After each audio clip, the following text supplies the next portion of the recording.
Hi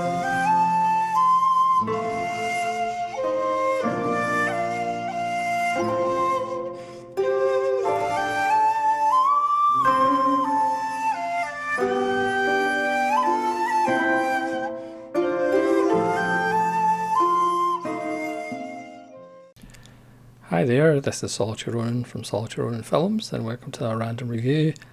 Today's random review is from 1976, and yes, it's another film from the Philippines.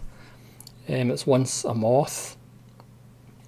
This is not a Lino Brocka film, but it's still a Filipino film, or Mansai Sang Gamu Gamo.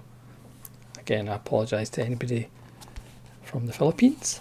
This is directed by Lupita Aquino Kashiwahara, starring Nora Aunor, J.L. Gann and Eddie Villamayor. And this is from Canny, and this is spy number 13 from Canny, a 1976 film. But really this is another example of film restoration at its very best. Shot in 35mm. They had to do the restoration from two sources. It was a 4K restoration from a 2K, but it ends up as a 2K.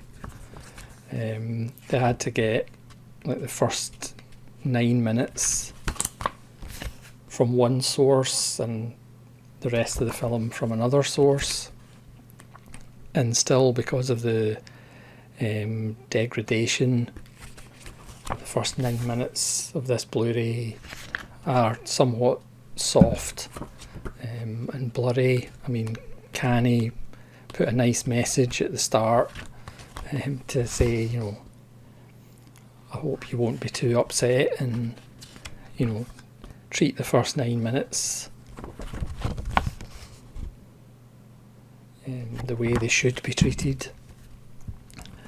You know, as if film fans who are going to buy Canny editions are going to be childish about, oh, the picture isn't absolutely perfect in the first 9 minutes, but you never know.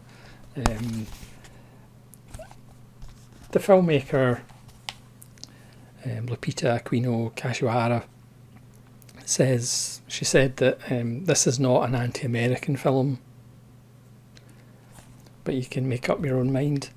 I might have to go into spoilers, but obviously I will say I'm now going into spoilers when that point comes. So this is a film about a group of Filipinos. It's really two families, and they're linked by a young man and a young woman who want to be married. And their interaction and the community's interaction with Clark military base, a US military base on the Philippines. There's currently 9 US bases, military bases on the Philippines. But this is set in 1976, or made in 1976. Set in the late 60s, I believe, because at one point the landing of the US on the moon is going to be broadcast to the Philippines.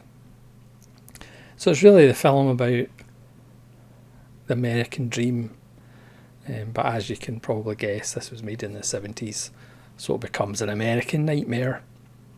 The film kind of starts and ends with the image of the young woman's brother flying a kite, and that's kind of cut with American military jets. It's the odd relationship between the local people. There's been an American military force in the Philippines since 1947. So a lot of the kids go out and get scrap on an area that they really shouldn't in the military base, and the planes open fire.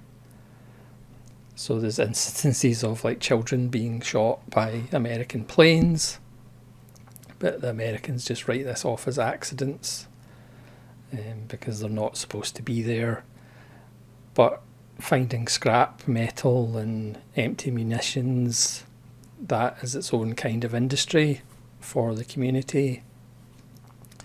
And one of the mothers of the couple, she runs a store that she gets from the surplus of the store on the base. So the young woman of the couple, she is a nurse or a trainee nurse, and she's wanting to go to America, Michigan of all places, to learn new nursing techniques. Not as anything against Michigan, go Wolverines, but it's a bit of a climate change from the Philippines. And her beau, her fiance, he wants to try and join the US Navy. And obviously you have to go through hoops and you have to go through tests and everything else. So there's that kind of thread to the story. And there's also the thread of the young man's mother, who runs a store and also works in the store on the base, and every day they're kind of checked for stealing things before they leave the store. And there's a really troublesome female guard on duty who is Filipino, who always has it out for the Filipino women who go in and out of the store. And one day she picks on this woman and forces her to strip and pretty much humiliates her, and has the rest of the staff kind of laughing at this woman, which is obviously humiliating. So she comes home and decides to complain about the people on the base, complain about the general in charge, and take them on through the legal system.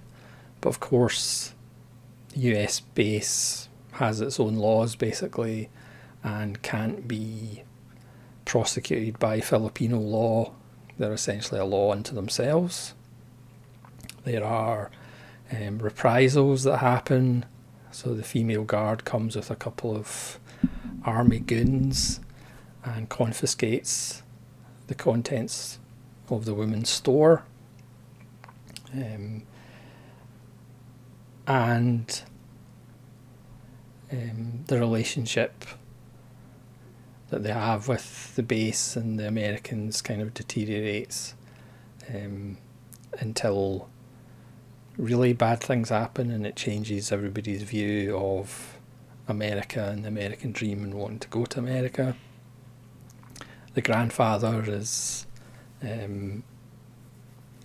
fairly kind of anti, not necessarily anti-American, but anti the American dream, or the dream of the American dream. And his grandson, who's the younger brother of the woman of the nurse, who always promised to look after him. He's going to go to America once the nurse is settled. She's originally going to go for 18 months, but then she's hoping to get a green card and stay in America, then bring her mother and her brother over. And at one point, when they're near the end of the film, when they're watching the moon landing, the grandfather has a wonderful line of, do they own the moon as well? So it's a film about the kind of uneasy relationship between countries that have military bases in other countries. Obviously, in this case, America. The US has military bases, strange enough, all over the world. And how the kind of reality of the American dream isn't really a reality at all. It's just a facade that for some reason lots of people believe. The film is brutal, as you'd expect, because it's 1976. Wonderful performances by everybody.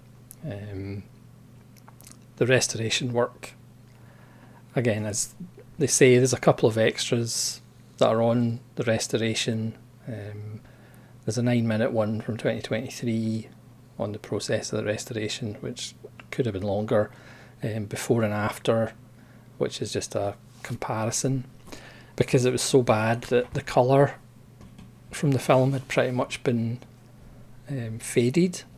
So when they found the print of the film, it was basically a black and white film. So I had to go through like 3 or 4 passes just to get the colour grading back. So again, the first 9 minutes is a bit blurry or whatever, but considering what they started with, it's a minor miracle that we've actually got to see the film. It's another film full of rage and injustice. You could argue at times, the symbolism is perhaps a little bit overdone, but that's a minor gripe. Again, very much like the Lino Brocca films that I've been talking about in this channel. You get time to get to know the characters. Nothing's rushed, and then it kind of builds up until you get as annoyed as the characters you're following do. So this is another wonderful film from the Philippines, another really excellent release by Canny. I would highly recommend it. It is a Region A. I know one of the other Canny films I talked about recently, I think that was a multi-region, but this is a Region A. But I would highly recommend it. Once a Moth, because again it's about, there's a whole bunch of dialogue about the moth and being attracted by the flame of the American dream, and being able to, once in a while, a moth can actually stand up to a hawk, and shouldn't fear the flame or fear the hawk. But because it's a film from the 70s, you kind of know perhaps how it's going to end, because unfortunately that's just the way things tend to end, especially again when you have military presences in countries that have their own laws and their own rules. Essentially, it can be a fairly frustrating process. So I would highly recommend Once a Moth. It just seems that I've done 3 back-to-back Filipino films, but I do have other films from other countries, honest. They're not all just Filipino. But that being said, I would highly recommend it, and you can let me know in the comments if you've seen Once a Moth and what you think of it. But I will now go into spoilers, because I feel I kind of have to explain another reason why the film is just so good. So if you haven't seen it, I suggest you try and go and find it and stop watching this video, because you'll enjoy the film a lot more than listening to me prattle on about spoilers. So thanks very much for watching, but if you're still watching, I am going to go into spoilers. So the film, as I said, progresses. The mother who runs the store ends up doing like so many other people in the community do. She takes the base and the military base's bribes, takes some cash from them, gets her store replenished, and basically drops the whole thing. and the nurse, they have this huge big celebration because the nurse is about to fly out. The brother of the nurse is away flying his kite, and he gets cajoled by the young guys who go get the scrap metal from the dead zone, if you like. And he's countless times he's told his sister and his mother and his grandfather that he won't go there, but he eventually goes there, and we see him and his friends gathering spare munitions and bits of scrap metal, whatever, and we see a very bored soldier through the fence in the military base, and he sees them and takes a shot and kills the brother. So needless to say, the penny finally drops with the nurse, as she says, when it's affecting other people, you don't really care as much as when it actually affects your own. So everybody's devastated. The celebration of her going to America turns into a funeral procession, and of course 2 members of the American military turn up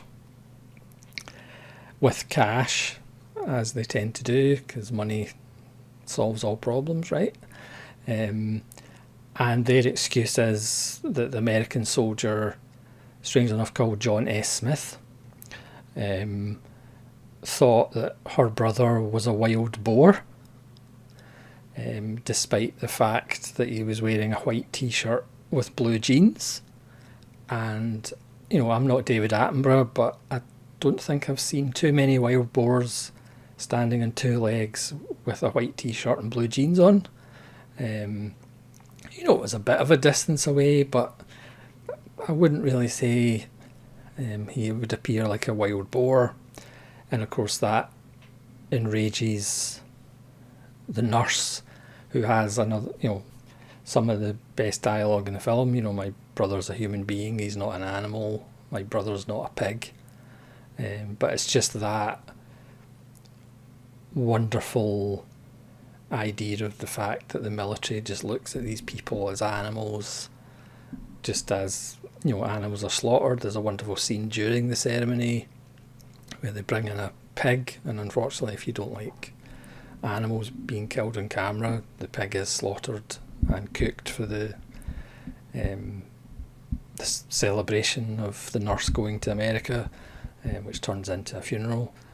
But the covering of the pig with leaves during the cooking process is mirrored with the covering of the brother's body after he's been shot. So again, it's this link between animals being slaughtered and the people of the Philippines being slaughtered by accident because they look like wild boars, which is just ridiculous. And then the American military officers are like a bit surprised when they get kicked out at the funeral. It's like, yeah, you've literally just said that the kid looked like a wild boar, that's why he was shot. So they take it to court because they want to sue the military, strangely enough, for unlawful killing of their brother. But of course, the soldier is now not in the Philippines. He's been sent back to the States, so they can't try the case until he comes back. The lawyer representing the base, representing the soldier, offers an envelope of money, so more money, just to say, oh, we're sorry, here's some money. But your brother did look like a wild boar. And strangely enough, the money is rejected. And then the film ends with a wonderful scene where they're coming out of the courtroom, obviously frustrated and annoyed, and there's an accident, there's a motorbike accident in the street. A cyclist has come off after being hit by a car, and they push through, and one of the lawyers say, there's a nurse, and the helmet's taken off, and we see that it's a Caucasian and it pretty much freeze frames on the nurse's face. So it's up to you to decide whether she's going to have a go at saving this, probably an American, or not. But as I said, Lupita Aquino Kashiwahara says it's not an anti-American film. It just so happens it's an American military base in the Philippines. But it's pretty savage, but it kind of has to be. Again, it's the 70s, so it's got a 70s ending. You can kind of see it coming, but that's not really a huge criticism. And you are upset when it happens, because again, it's amazing the number of filmmakers who don't kind of get this. It's like you have to spend time with these characters to get to know them, to care about them, or not necessarily care about them, but care about what happens to them. So strangely enough, when it all falls apart, it is rather moving, and just well done. So, as I said, it's a fantastic film, but another fantastic job by Canny, and these people that do, sometimes they spend years restoring these films. And yes, I've mentioned many times in this channel and other places that Martin Scorsese, there's a lot of credit to him for taking part in restorations. I mean, the latest BFI release on Michael Powell's Bluebeard's Castle, Powell and Thelma Schoonmaker Powell, Scorsese and Thelma Schoonmaker Powell oversaw that restoration, but it's the people that actually do the restoration in the labs that spend hours, days, weeks, months, sometimes years restoring these films, so we can actually see these kind of important films from around the world that really need to be given thanks for all their hard work. And Once a Moth is certainly no different. One of these films that's literally resurrected from the dead, because as they say in one of the extras, the Philippines, they don't spend a lot of money in archiving films or protecting films from the elements. Obviously it's very humid, it's very wet, it's very warm in the Philippines at times, so it's not conducive to having celluloid lying about. So it is an amazing achievement just to actually have it on Blu-ray, let alone DVD or VHS or anything. So again, it's a shout out to all those people who do the restoration work around the world, especially in this case with the colour grading, because it was literally turned into a black and white film. So it is amazing that we have this release, and I suggest if you can, have a wee look at it. So thanks for watching. Apologies if you've accidentally watched the spoiler section and it's ruined it for you, but I kind of had to go into it just for the wonderful My Brother's Not a Pig. And again, this idea that, we can just pay people off with money for anything that we do. So thanks very much for watching. As I said, pre-spoiler section. Let me know if you've seen the film and what you think of it. And hopefully you'll join me again for more random reviews, not necessarily from the Philippines. This is Solitaire Ronan from Solitaire Ronan Films, saying farewell.